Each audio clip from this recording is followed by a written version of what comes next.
बार्शी शहराजवळील बार्शी परंडा मार्गावर सोमवारी सकाळी घडलेल्या थरारक घटनेने बार्शी हादरली।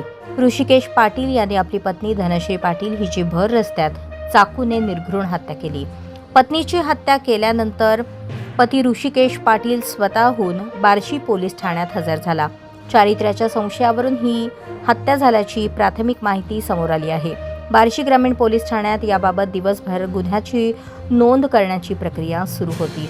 भर रस्त्यात पत्नीची अशी निर्घृण हत्या केल्याने संपूर्ण सोलापूर जिल्हा हादरला। भर रस्त्यात त्याने आपल्या पत्नीवर 50 वार करून तिचा गळा चिरला।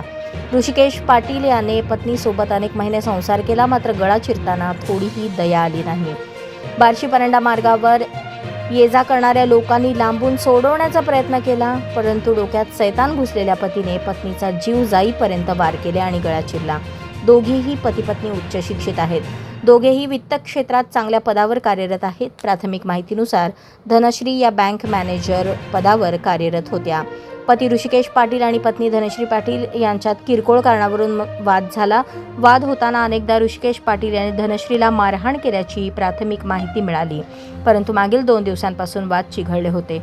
सोमवारी धनश्री पाटील या नेहमीप्रमाणे बँकेकडे निघाल्या, पण वाटेत पतीच्या वेशभूषेत मृत्यू तिची वाट पाहत होता। बार्शी परंडा मार्गावर संतापाच्या भरात ऋषिकेशने पत्नी धनश्रीवर 50 वार केले। धनश्री रक्ताच्या थारोळ्यात पडली। शेवटी ऋषिकेशने तिचा गळा चिरला।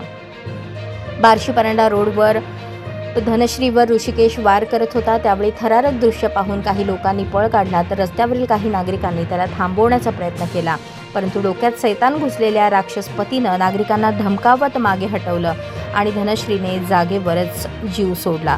दोघांचा काही महिन्यांपूर्वीच प्रेमविवाह झाला होता। प्रेमविवाहाचा असा दुर्दैवी अंत झाल्याने बार्शीसह सोलापूर जिल्ह्यात हळहळ व्यक्त होत आहे।